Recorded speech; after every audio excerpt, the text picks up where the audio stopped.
This is another video in 3 variable formulas. We're going to get into these pretty soon, and one that we're going to look at is density equals mass over volume. Well, what if we have to find volume? We're going to use a similar technique we did in another video by using a thumb chart.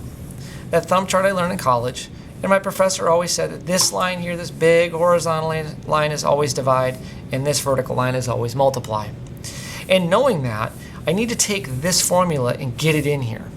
Well, I see that mass divided by volume, or m divided by v, is in this formula. So that means m divided by v. And it doesn't matter where we put the v. The v could go either place.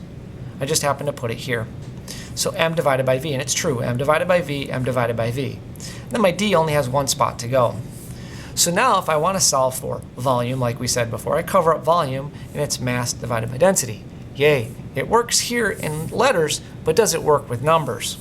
So let's do the same thing or similar thing we did before. Let's say 6 divided by 2 equals 3. And we know it does. So does that work in our thumb chart? Again, make our horizontal line and our vertical. This is always divide. This is always multiply. I don't have a multiplier here in this formula, but I do have a divide. 6 divided by 2.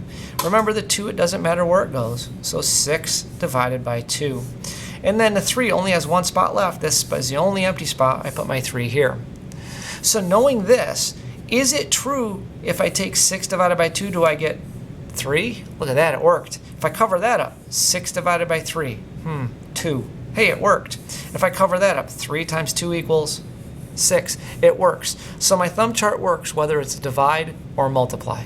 As always, contact me with questions.